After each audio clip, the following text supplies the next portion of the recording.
every single fixture, giving my thoughts and opinions on each game. So, we've got a lot to get through, so we're going to get straight into it. As always, get in the comments below any of your thoughts on any of the games. And let's begin. So we begin with West Ham 0, Chelsea 3. 2 goals from Nicholas Jackson and 1 goal from Cole Palmer.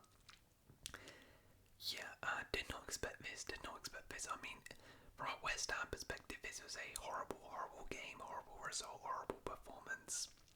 The performance was really not good from West Ham, and I mean especially defensively. Defensively, they were absolutely carved open far too easily. I think if you're a West Ham fan, you'd be really disappointed about that. And Lopetegui's got to take it on the chin because for some reason he's sort of deployed Edson Alvarez as another centre back in a back three system, and it just didn't work. It really didn't work. They were far too open at the back, and even going forward, Wan-Bissaka and that was too forward. Going forward, they didn't even create too much, particularly in the first half. Didn't do too much. Somerville probably should have had a penalty though. I mean, Wesley Fofana took him down. I did think at first it was a penalty, but I don't think West Ham can really be complaining about the result. They were really poor. It's another loss at home under Lopetegui, and I mean, very disappointed if you're a West Ham fan about that performance and that result. Not good at all. Now, as a Chelsea fan, I will say that this was probably the flip side. This was definitely our best performance of the season. I know we put 6 past Wolves, but still, this was by far, in terms of both attacking and defensively, the most balanced performance of the season. Defensively, super solid. We didn't really have too many problems at the back. A couple moments here and there West Ham had, but that's going to happen. And then attacking wise, created some decent chances. Nicholas Jackson with 2 really good finishes. Jackson, I'm not his biggest fan, but I'm aware that he is a good striker. People like to make him out like he's a bum, he's useless. He's a good striker. It's just he's not the most clinical striker, but both his finishes were taken very well in this game. Caicedo in this game was absolutely terrific. I think this season he started off really well and he's starting to really grow into that role. Cole Palmer with another goal. It wasn't his best game, but managed to get on the score sheet again. Jadon Sancho another assist. Enzo Fernandez was good. Defensively though, I was really happy that he went for tossing. Against Bournemouth we did get a clean sheet, but the Disasi at right back just did not work. He went for tossing at centre back and then for Fofana right back, and it worked perfectly. Tossing, another calm, composed performance. Cucurella was great as well. Robert Sanchez, when called upon, was good. I really don't have any complaints as a Chelsea fan about this performance, and I mean, things are going pretty well, I would say, for us at Chelsea for once, which is pretty decent, and what a result. We usually struggle away from home at West Ham, so this is a big win for us. Okay, next up we have Aston Villa 3, Wolves 1. Goals from Ollie Watkins, Ezri Konsa, John Duran and Mateus Cunha. So, another comeback victory from Aston Villa. 1-0 down in the 73rd minute and they come back to win the game 3-1. I'm pretty sure, I can't even remember who they faced now, but was it Everton? Might have been. It was Everton, wasn't it? They were 2-0 down in their last game at home and they won that game. They've won this game as well. And what you gotta say, it's the same story. I've been banging on about it all season, and it looks like it's gonna be a theme. You're gonna see these Aston Villa comebacks a lot because the substitutions are just absolutely unreal. Villa were pretty poor, especially in the first half. Pretty flat. Maybe that was down to them playing midweek in the Champions League, of course, but they weren't at their best. But then the substitutions come on and yet again change the game, like they did versus Everton, like they did versus I think it was West Ham. Ian Martin comes on, great. Ross Barkley comes on, Leon Bailey comes on, John Duran comes on. Duran, of course, scores again. I mean, this is mad. I don't know what's going on. This guy just, it feels like every time he comes off the bench, he's guaranteed to score. But you know, they all did really, really well when they came on, changed the game, added a bit of a new dynamic to Villa. And Yuri Tielemans' assist, by the way, that Konsa goal was absolutely terrific, by the way. Like, so good. That cross he made was unbelievable. Morgan Rogers, again, a really good performance by him. 2 assists in this game. Looks like he's going to have such a good season. Ollie Watkins also got on the score sheet again, which is really, really good to see for him. But yeah, the substitution yet again making a difference for Villa to win the derby. And I mean, as for Wolves though, wow. I will say Matthias Cunha's goal was really good, really nice finish. But wow. Wolves, you gotta feel for them. They haven't got a win yet this season, but I don't think they've been that bad. I really don't think they've been that bad. And this game was probably really frustrating. It was very similar to the Newcastle game, I'd say, where they were the better team for most of the game, leading the game, and then all of a sudden, little poor errors here and there, and you know the game goes away from them. And yeah, game management is something which they really need to work on. Because Wolves are sort of chucking away games now when they're in the game. You know, for example, Chelsea Wolves was at half time 2-2, lose that game 6-2. Newcastle game 1-0 up till like the 80th minute, they lose the game 2-1. So that's something they really need to work on. I know they've had a really tough set of games, but yeah, not good for Wolves. Not seeing this one out. Yasin Masquera also got a bad injury, which is not good as well, because you know they don't have too many centre backs. So yeah, things are not great at Wolves, but I think they need to give Gary O'Neill a bit of time, because I don't think the performances necessarily have been that bad. Okay, next up we have Fulham 3, Newcastle 1. Goals from Raul Jimenez, Emil Smith-Rowe, Reece Nelson and Harvey Barnes. Now this was a fantastic performance by Fulham. Absolutely incredible. Especially the first half.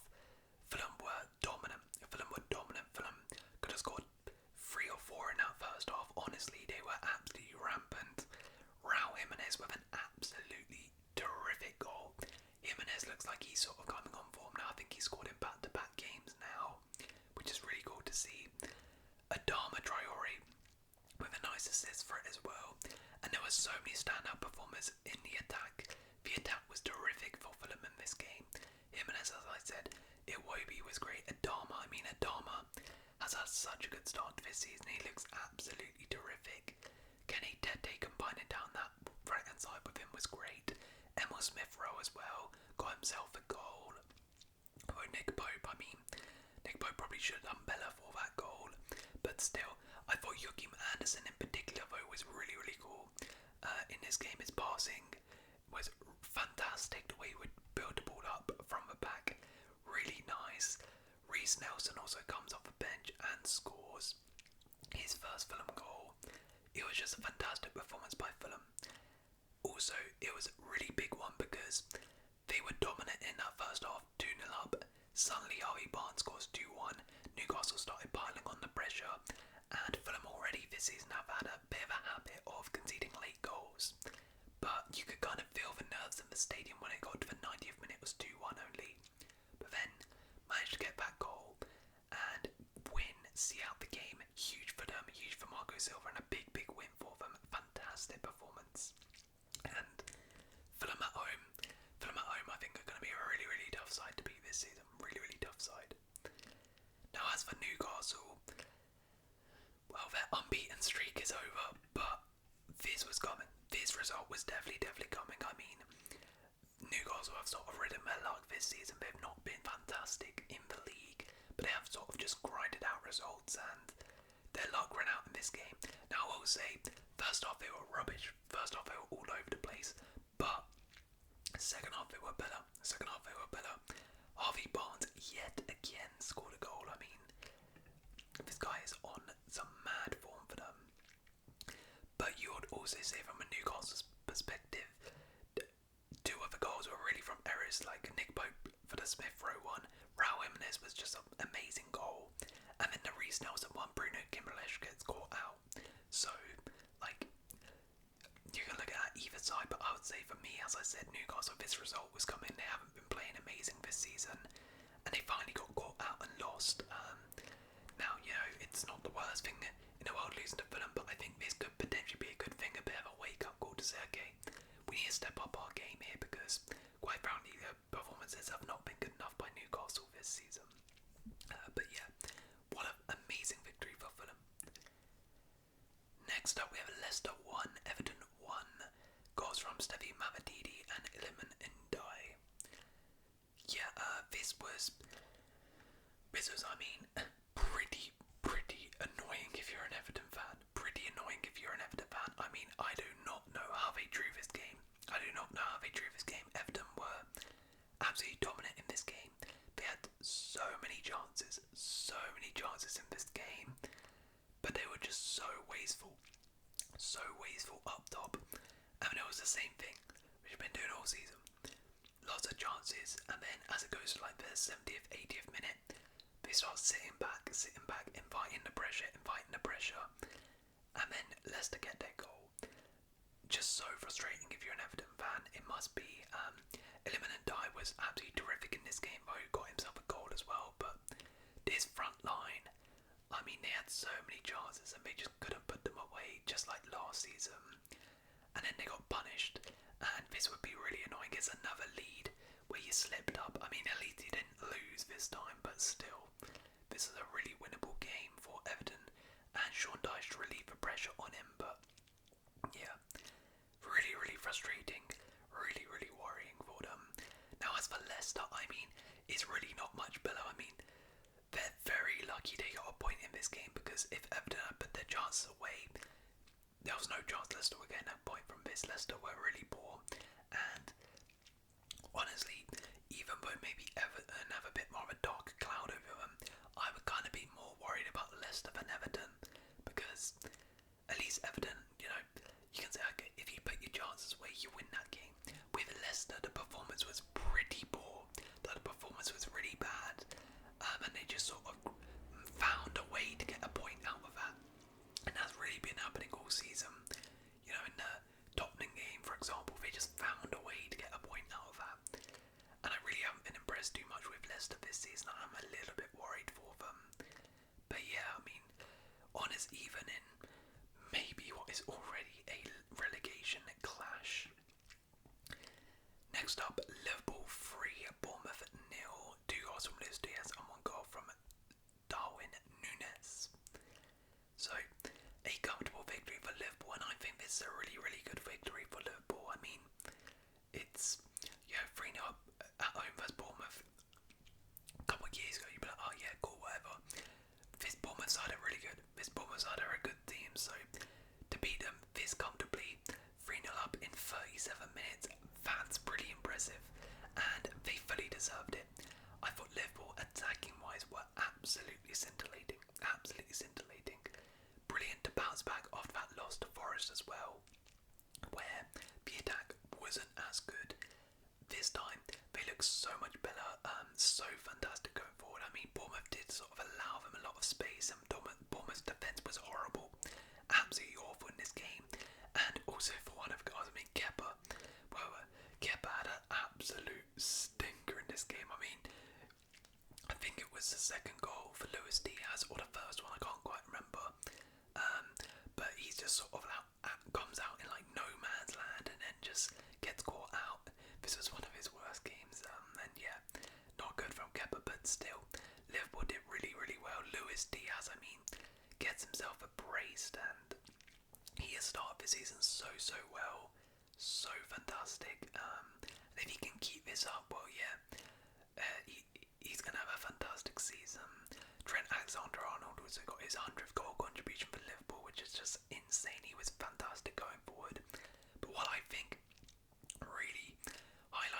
this game was the attacking depth on show at Liverpool, because Darwin Núñez came in. You know, he hasn't really been involved too much under Arne Slot. However, he came in and put in. I mean, it was a terrific goal, absolutely terrific goal, fantastic finish, and you know, Yotta's usually playing. Yotta's done well. Cody Gakpo played in the Champions League against Milan, scored. So you know, Chiesa is still coming into the frame. They've got lots of options in that attack, and Liverpool are looking really, really good. And a fantastic performance here. Another clean sheet as well, which is really good. Now, as for Bournemouth, I mean, as I said, the defence was absolutely horrible, all over the place. Kepa had a stinker. Not a good result for Bournemouth. I will say they did create quite a few chances and were kind of unlucky not to score. I mean, look at that, they had 19 shots at Anfield, which is pretty impressive. But still, yeah, the defence was just all over the place. However, you know, with a team like Bournemouth, it's really a free hit when you're going away to Anfield. It's like, okay, let's just not get embarrassed here. 3-0, not ideal, but you take it on the chin and you move on, really. Okay, next up we have Southampton 1, Ipswich 1. Goals from Tyler Dibling and Sam Morsey in the 95th minute. And I mean, Southampton,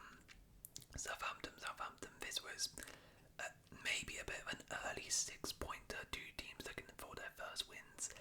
Southampton looked like they were going to get it, and then the game management just out the window. 95th minute conceding like that. I mean, it was a bit of a banger.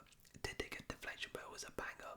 But still, you know, from the corner they didn't clear their lines, and yeah, they've been punished. I thought Southampton were the better side in this game.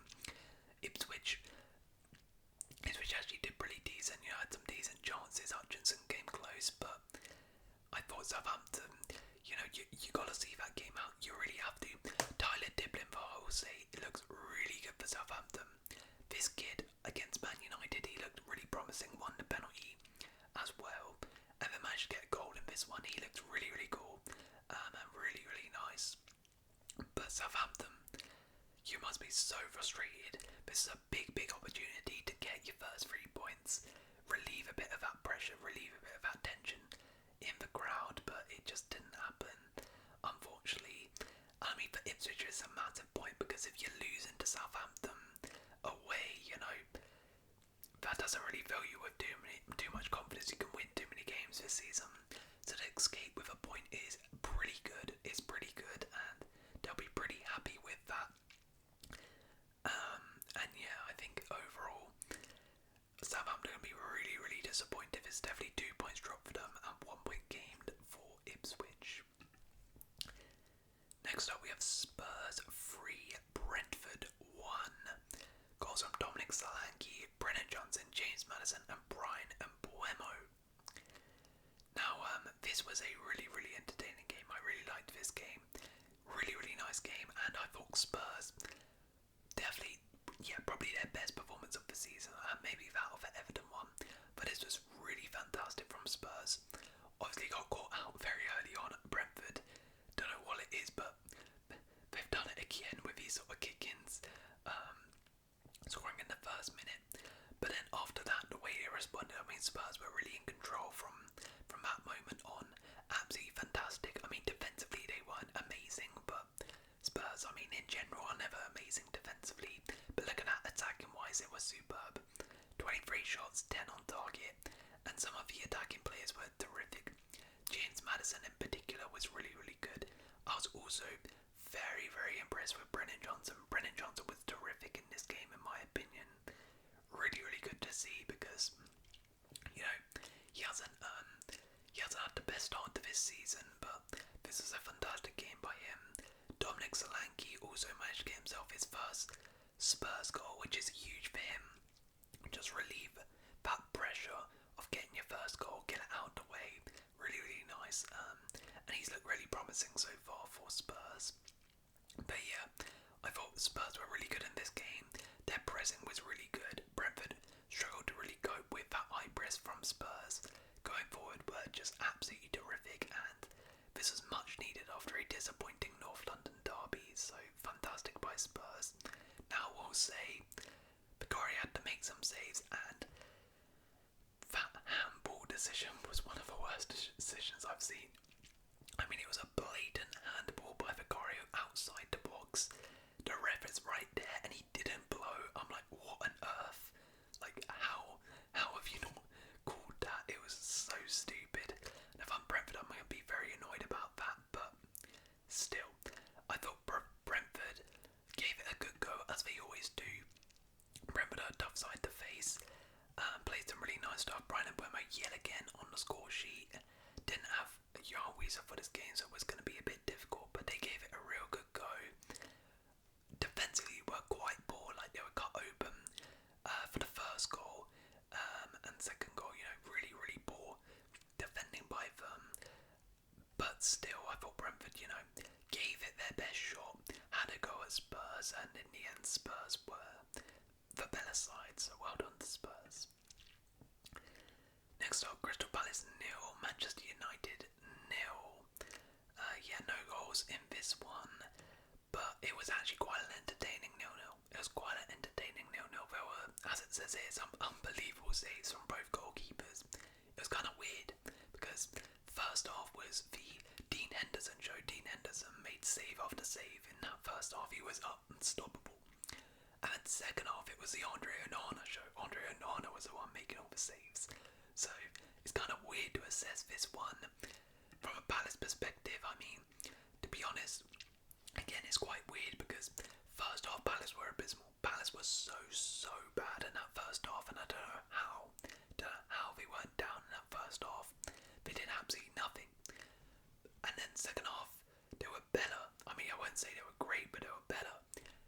But then they arguably should have won it. Like, we had some really good chances. Eze had some good ones, Saad had some good ones as well.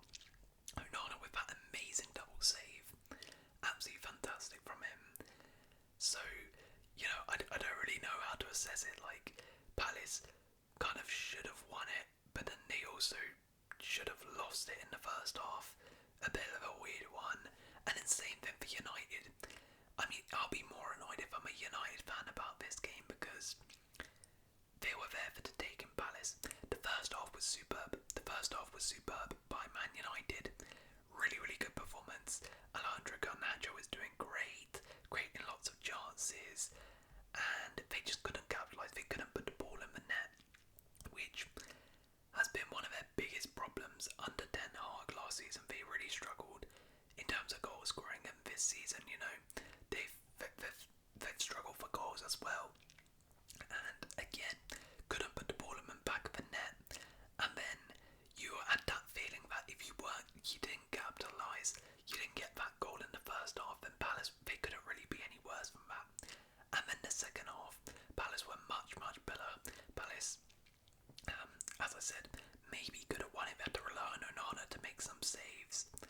And then the substitutions as well came on and just kind of killed the game. They really did nothing for United. In fact, United kind of looked worse, and United really didn't look like scoring in the end. So yeah, I'll be really annoyed if I'm a United fan at the way that first half they couldn't put those chances away, even though they played really well. They did play really well in that first half, but couldn't put those chances away. And then the second half just sort of fizzled out really, which is really disappointing. It was a big opportunity to get the 3 points there. They couldn't get it done. But at least they didn't lose it because they could have lost it. I mean, Lisandro Martinez as well. I'm sure you've seen it. His tackle was just crazy, absolutely crazy. But yeah, frustrating one for both teams there. Next up, we have Brighton 2, Nottingham Forest 2. Awesome Jack Anglewood, Danny Welbeck, Ramon Sosa, and Chris Wood. There was also a red card for Morgan Gibbs-White, and also a red card for Fabian Hutzler and Nuno Espirito Santo. I mean, this was chaos. This was absolute chaos, this game. Now, firstly, I mean, let's address some of the stuff. The penalty for Forest, was it a penalty that was quite contentious? Personally, I would say it's one of those where I think VAR, if a referee gives it, it's a penalty. VAR not overturning it, but if the ref doesn't give it, they're not giving that as a pen because there is contact, very clear contact by who's it, Belabor on Hudson-Odoi, but it's not like Hudson-Odoi sort of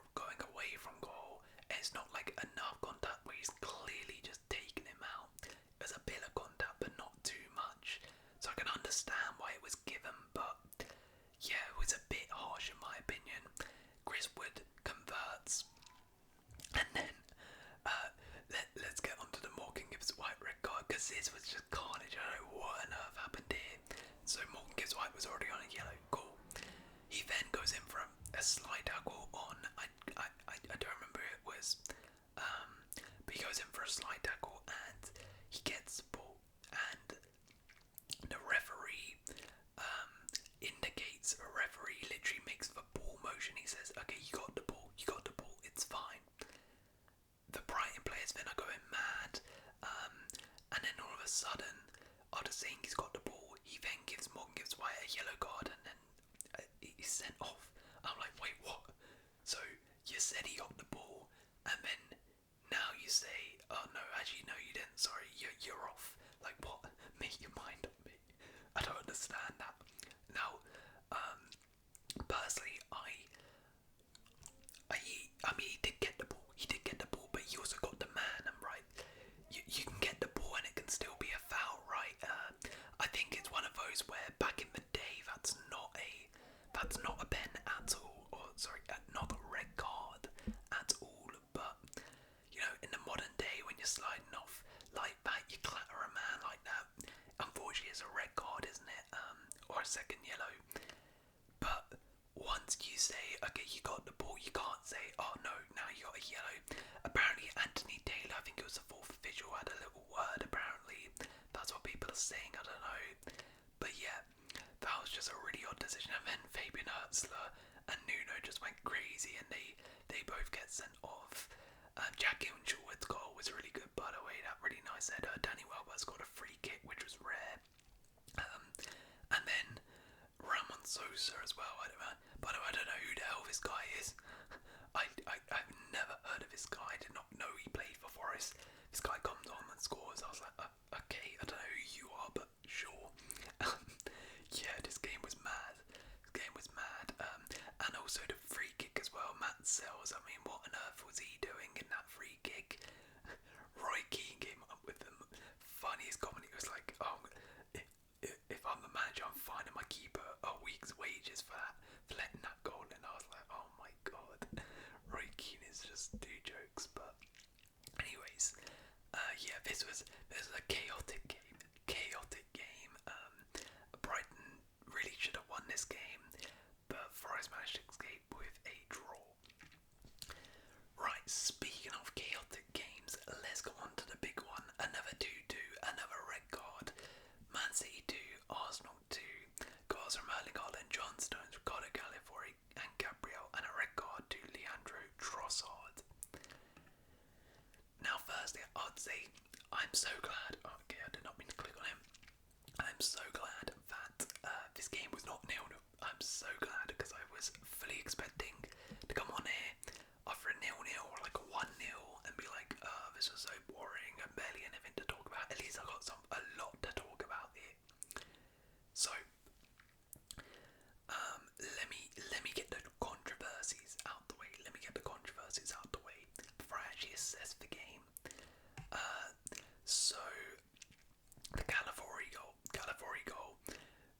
See, firstly, fantastic strike with Gallivari. I mean, what a goal in his debut. That's pretty mad.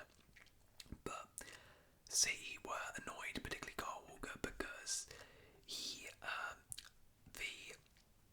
the referee calls the captains over to sort of like talk to them about a challenge.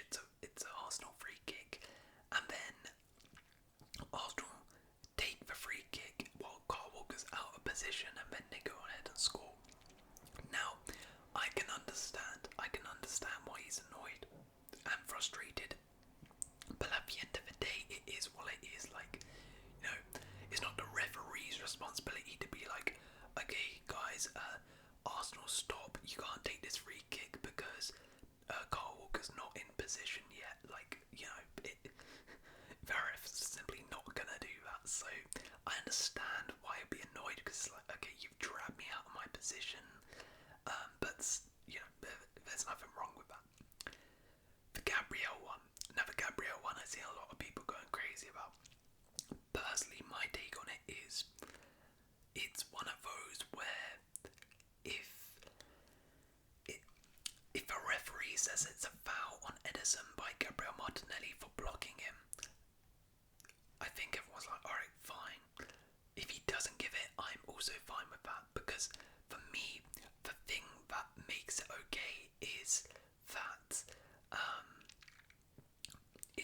that the referee allowed it to happen on the first time. So a couple minutes before, there was a corner, and Gabriel had a header, which just went wide, and it was the exact same thing as the goal. Edison was blocked in the same way. Man City goalkeeper and defenders did not complain because Gabriel did it wide. They did not complain, and the referee allowed it. So Man City, another corner, same setup. Man City should be aware, okay, the referee is not going to call this now if he gets blocked, and Man City are aware that they're going to do the blocking. They're aware the ball's going to go to the back post. They're aware that it's going to go to Gabriel, and they let it happen still. So for me, you can't be complaining. This, you know, you can maybe call a foul on it, cool. But at the end of the day, if I'm Pep, I'm like, I don't even care if it's a foul, cool. But that is disgraceful defending from me by the Man City defenders, because they literally about 5 minutes earlier had the exact same routine and allowed Gabriel to get a free header, and they've done it again. Like, come on. And then the red card, clear red card. I don't think too many people are complaining with that. He's on a yellow. He makes a foul and literally boots the ball away. I mean, are you kidding me? Like, after what happened with Declan Rice, seriously, like, how stupidly Leandro Trossard, absolute idiot. Honestly, I'll be fuming if I was an Arsenal fan about Leandro Trossard there, because Arsenal winning at that point, there's literally no need to do this, and that pretty much, yeah, that definitely changed the game. Right, let's actually talk about the game. So I mean, this was okay. Why does I keep doing this? This was pretty bad. I'm not sure I've seen a team play a 6-3-0 in my life. Like, I'm not sure I've ever seen a second half quite like this, where the team is literally only focus is just defend. They're not even trying to score another goal. They're not even trying to get into your half. They're literally just, we're gonna sit in front of a goal and create a blockade, a Berlin Wall, a blockade, a Great Wall of China in front of a goal, whatever you want to call it. I don't think I've seen this for a while. It's maybe since like Mourinho at Chelsea or something. Like, that was pretty mad. Now, I'm not gonna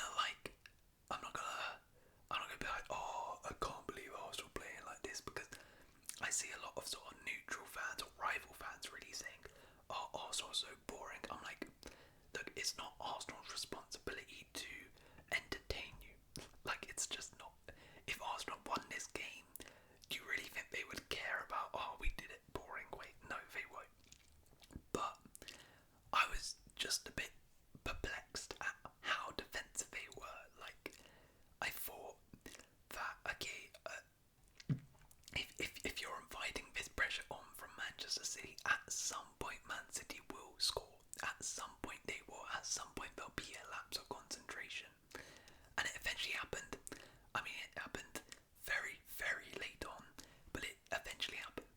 I was expecting them to, at least at one point, leave a man up there, or try and, when they get the points, don't just whacking it clear, try and, maybe play out from the back a little bit. They're capable of doing so. Invite City on and then hit them, hit a long ball to a Martinelli to get him behind or something like that. But yeah, it was literally just a barricade they put up. And I mean, from City's perspective, I mean, they'll be very, very happy they got that point in the end. But I was really perplexed at why Pep didn't make the changes earlier. He brought on Stones, Grealish and Foden, but he brought them on way too late. Like, he brought Foden on in the 70th minute, and he brought them on for the wrong people, in my opinion. Like, it was very clear after about 15 minutes in that half that, okay, this is what Arsenal are going to do. They're here to park the bus. So the ball is coming to these defenders, Akanji, Guardiola, Diaz and Walker all the time.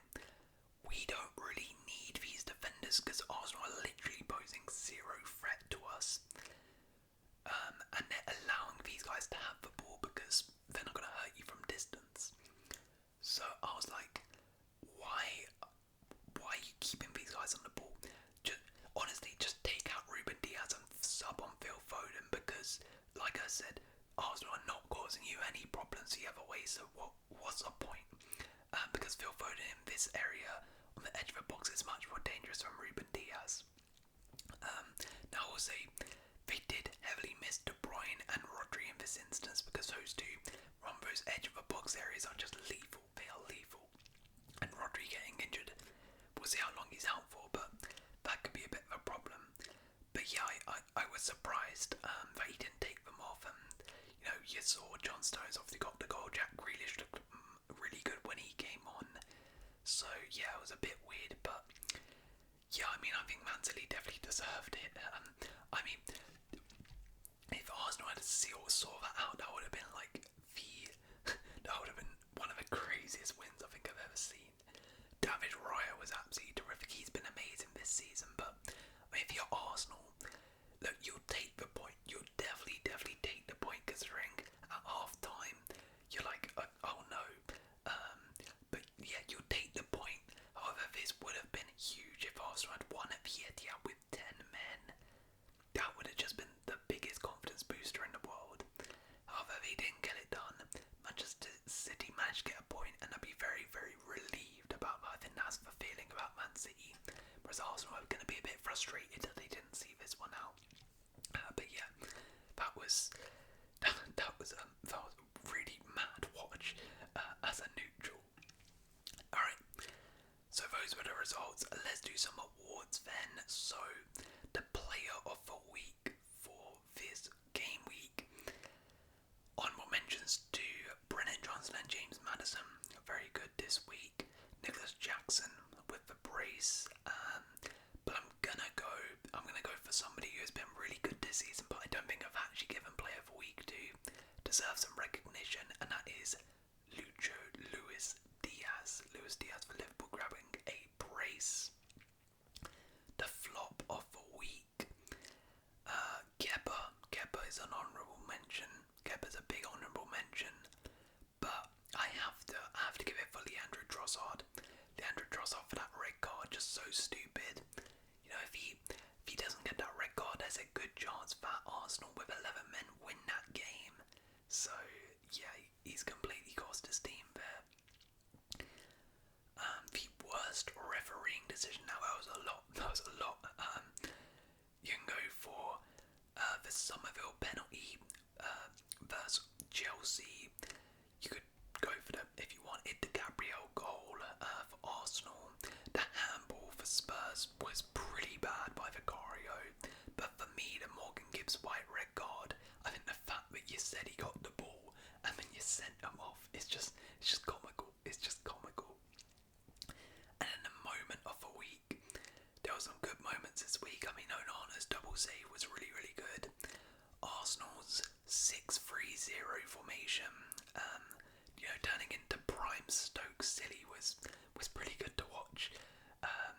But I'm gonna go, it's absolutely hilarious. The Lisandro Martinez memes. Lisandro Martinez with